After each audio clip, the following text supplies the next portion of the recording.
अस्सलामुअलैकुम मेरे अज़ीज़ तलबा और तालबात। मैं हूं मोहम्मद आतिफ़ याकूब और उम्मीद करता हूं कि आप सब बख़ैर व आफ़ियत हैं। आप मुझसे पढ़ रहे हैं जमात दहम की फ़िज़िक्स, और जमात दहम की फ़िज़िक्स में हम अपनी किताब का चैप्टर नंबर 18 एटॉमिक और न्यूक्लियर फ़िज़िक्स पढ़ रहे हैं। अपने गुज़िश्ता लेक्चर में हमने एटम और न्यूक्लियस की बुनियादी बात की। आज उसी बात को आगे बढ़ाएंगे और सीखेंगे कि आइसोटोप्स क्या होते हैं, साथ ही साथ कि जब किसी भी एटम के न्यूक्लियस के अंदर प्रोटॉन्स की तादाद बढ़ती चली जाए तो वो गैर क़याम पज़ीर किस तरह से हो जाते हैं, और गैर क़याम पज़ीर न्यूक्लियाई आखिर ऐसी क्या चीज़ निकालते हैं कि वो क़याम पज़ीर बन जाते हैं। इस टॉपिक को हम पढ़ेंगे नेचुरल रेडियो एक्टिविटी के अंदर। तो चलें इन तमाम चीज़ों को समझने के लिए और सीखने के लिए चलते हैं अपने लाइट बोर्ड की जानिब।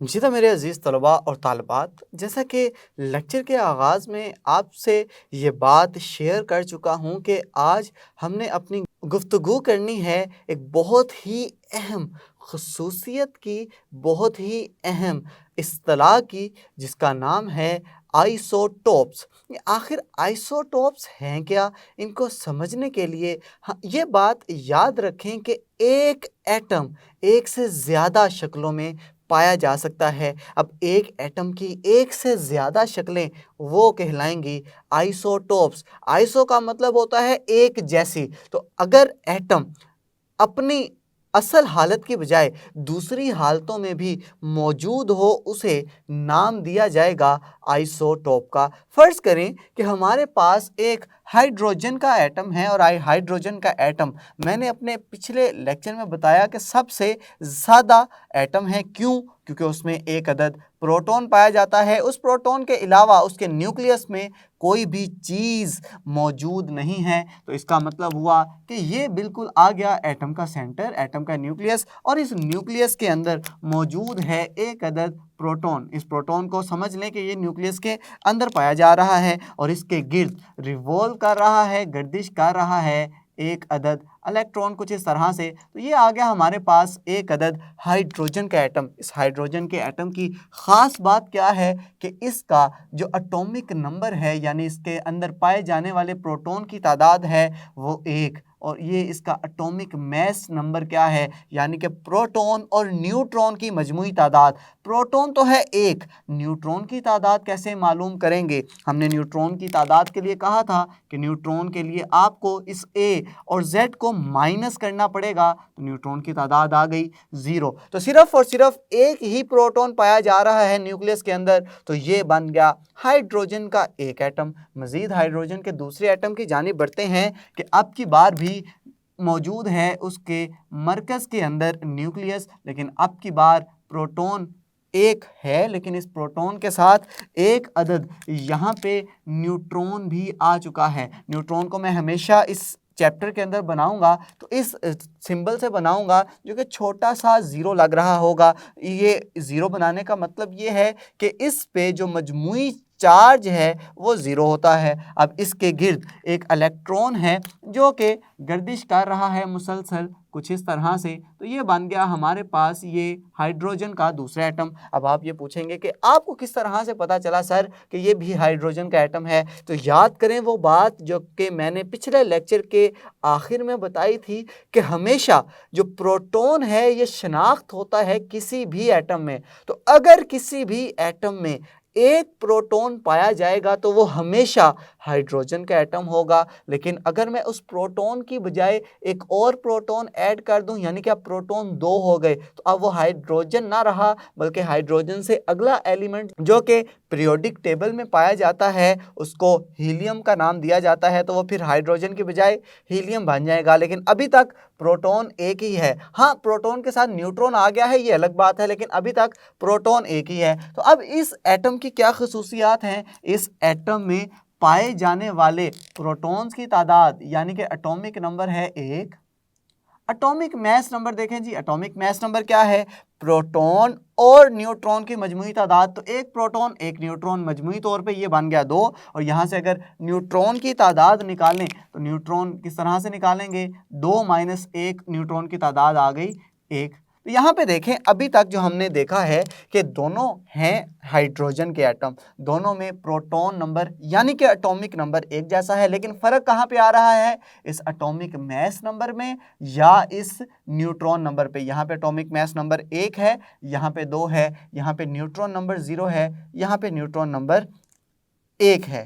तो अब मज़ीद आगे बढ़ेंगे तो हाइड्रोजन का आपको तीसरा एटम भी मैं दिखाना चाहूँगा कि जिसके सेंटर पे मौजूद है एक अदद न्यूक्लियस, न्यूक्लियस के साथ एक अदद प्रोटॉन, क्योंकि ये हाइड्रोजन का एटम है और प्रोटॉन के साथ मौजूद हैं 2 न्यूट्रॉन्स। कुछ इस तरह से ये हमारे पास न्यूट्रॉन्स आ चुके हैं और जितने प्रोटॉन्स हों किसी भी एटम में उतने ही इलेक्ट्रॉन्स होते हैं। तो यहाँ पे एक अदद इलेक्ट्रॉन भी है जो कि इस न्यूक्लियस के गिर्द मुसलसल गर्दिश में है कुछ इस तरह से। तो ये भी आ गया हाइड्रोजन, लेकिन ये हाइड्रोजन का तीसरा एटम है। चले देखते हैं कि इसकी क्या खसूसियात हैं। इसमें देखें जी, प्रोटॉन नंबर यानी कि एटॉमिक नंबर कितना है, एक ही है, क्योंकि एक ही प्रोटॉन है। इसका एटॉमिक मास नंबर क्या है, एटॉमिक मास नंबर क्या जी, प्रोटॉन और न्यूट्रॉन की मजमुई तादाद, एक प्रोटॉन 2 न्यूट्रॉन, मजमुई तौर पे ये हो गए 3। अगर यहाँ से मैं न्यूट्रॉन नंबर निकालूं तो न्यूट्रॉन नंबर क्या आएगा, न्यूट्रॉन नंबर आएगा 3 - 1,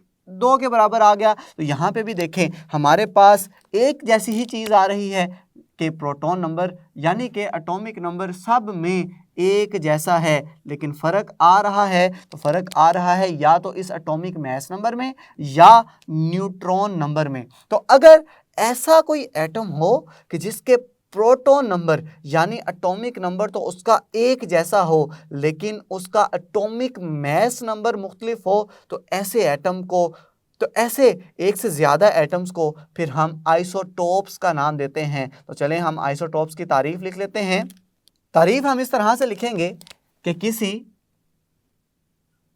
एलिमेंट के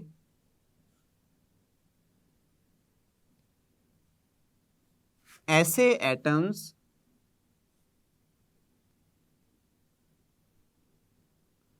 जिनका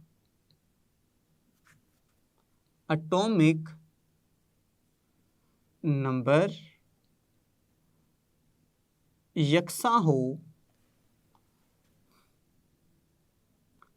लेकिन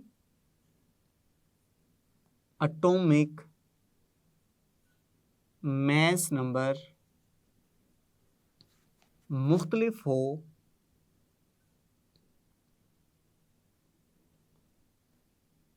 आइसोटोप्स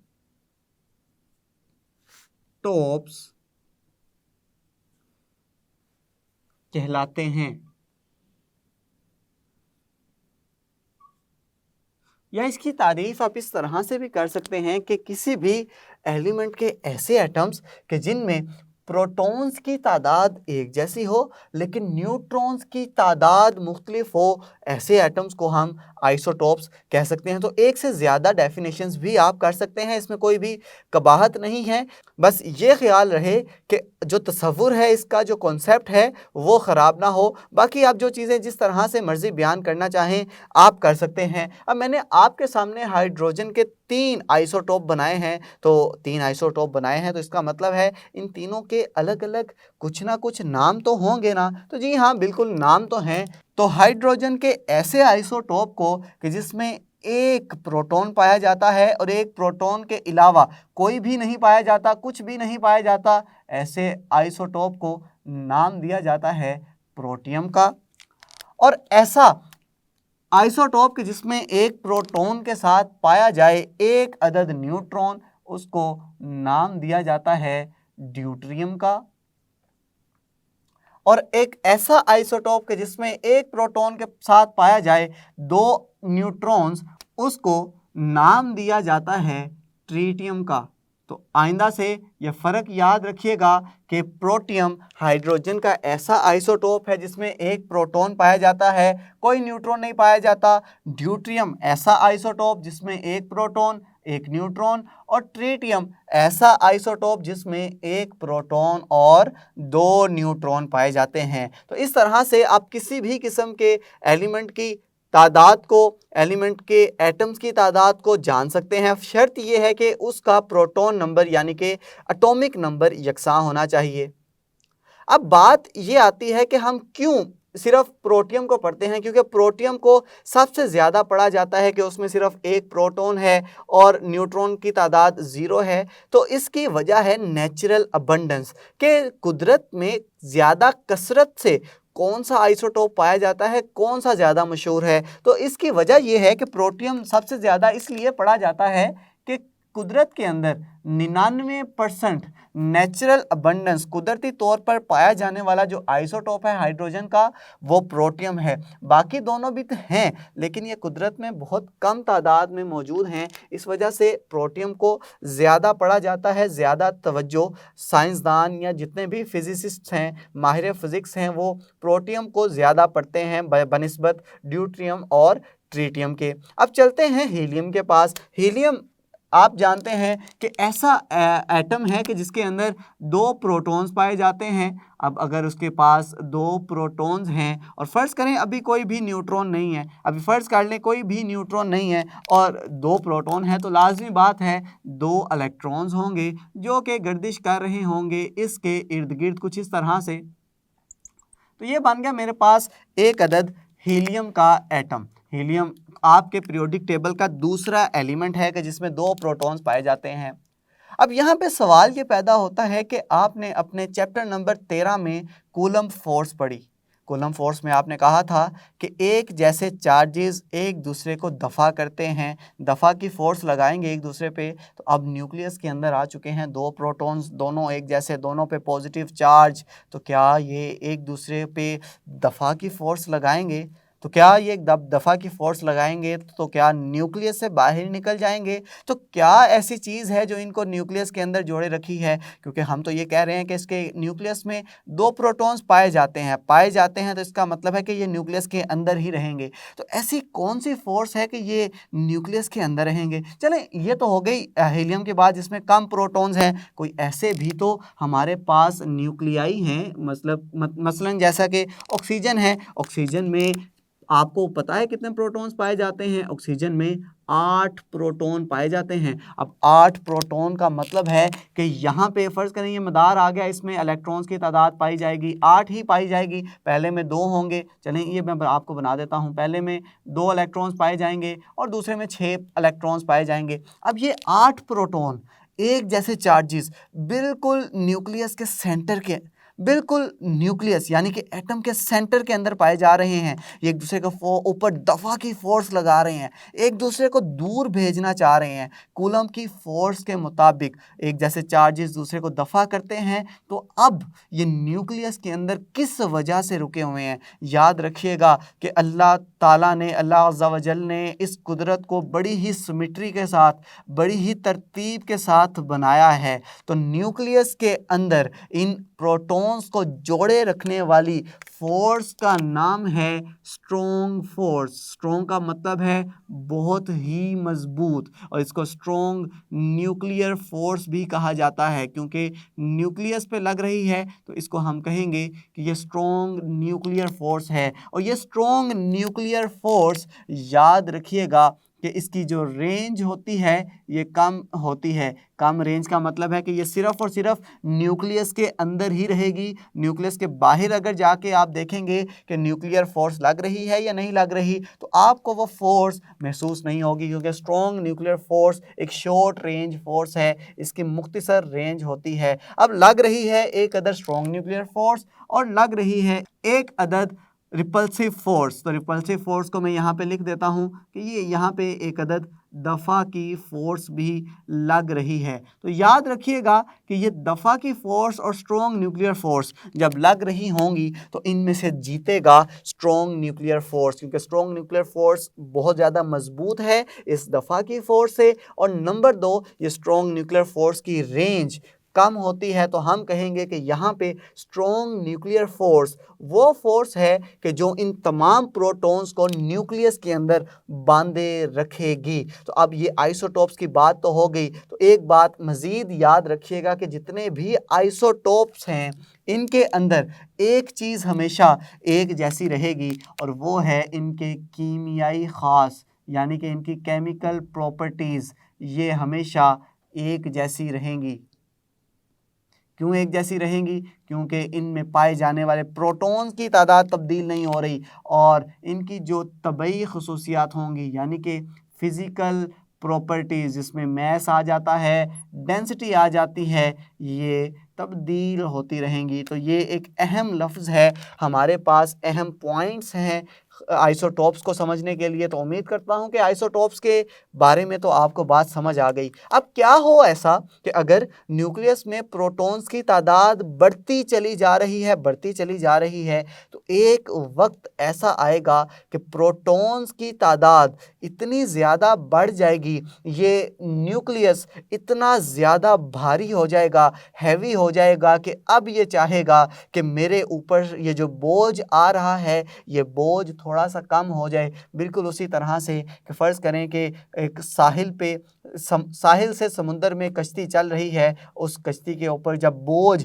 बढ़ना शुरू हो जाएगा तो उस कश्ती का जो नाखुदा होगा वो क्या चाहेगा? वो चाहेगा कि इस कश्ती के ऊपर से बोझ थोड़ा सा कम हो जाए। बिल्कुल इसी तरह से जब न्यूक्लियस के ऊपर बोझ बढ़ना शुरू कर देगा, न्यूक्लियस के ऊपर वज़न यानी कि प्रोटॉन्स की तादाद बढ़ना शुरू हो जाएगी, तो अब न्यूक्लियस चाहेगा कि मेरे ऊपर से यह बोझ कम हो जाए। ये बोझ कम करने के लिए न्यूक्लियस या एटम अपने अंदर से कोई चीज़ें निकालना शुरू कर देगा, अपने अंदर से कुछ चीज़ें बाहर निकालना शुरू कर देगा। ऐसे प्रोसेस को, ऐसे अमल को हम नाम देते हैं नेचुरल रेडियो एक्टिविटी। तो चलें समझते हैं कि नेचुरल रेडियो एक्टिविटी आखिर ऐसी क्या चीज़ है। जितने ये नेचुरल रेडियो एक्टिविटी की हेडिंग आपके सामने दी जा चुकी है, तो क्यों ना सबसे पहले हम इसकी तारीफ़ लिख दें, जो कि हमने अभी कुछ देर पहले इसकी बहस की है। हमने कहा है कि नेचुरल रेडियो एक्टिविटी एक ऐसा अमल है जिसके ज़रिए गैर क़याम पज़ीर न्यूक्लियाई, याद रखिएगा कि ये न्यूक्लियाई जो है ये न्यूक्लियस की जमा को बोला जाता है। तो जहाँ पे भी न्यूक्लियाई लिखा देखें तो समझ जाइएगा कि एक से ज़्यादा न्यूक्लियस की बात हो रही है। तो ऐसा अमल है कि जिसके ज़रिए गैर क़याम पज़ीर न्यूक्लियाई से कुदरती तौर पर खुद ब खुद रेडिएशंस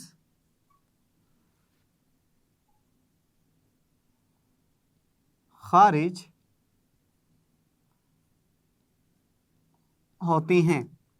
अब यहाँ पे एक बड़ा अहम लफ्ज़ आया है गैर क़याम पज़ीर न्यूक्लियाई। अब यह गैर क़याम पज़ीर न्यूक्लियाई का क्या मतलब है? तो वही बात जो मैंने आपको समझाई थी कश्ती की मिसाल दे के कि जब कश्ती किसी भी समंदर में जाएगी और अगर वो बहुत ज़्यादा भारी हो जाएगी तो वो गैर क़याम पज़ीर हो जाएगी, उसका बैलेंस कायम नहीं रहेगा। तो उस कश्ती का जो मुल्ला, जो नाखुदा होगा उसका, वो चाहेगा कि कश्ती क़याम पज़ीर हो जाए। तो क़याम पज़ीर करने के लिए वो जो कश्ती में जो बोझ है, जो वज़न है, वो निकालना शुरू कर देगा। बिल्कुल उसी तरह से कि जब न्यूक्लियस के अंदर प्रोटॉन्स आते चले जाएंगे यानी कि न्यूक्लियस भारी होता चला जाएगा तो उससे एटम क्या होता जाएगा? गैर क़याम पज़ीर होता जाएगा। और ना सिर्फ एटम बल्कि उसका न्यूक्लियस भी गैर क़याम पज़ीर होगा, क्योंकि जितने प्रोटॉन ज़्यादा होंगे उस पर लगने वाली दफ़ा की फ़ोर्स वो भी बढ़ती चली जाएगी और एक ऐसा वक्त आएगा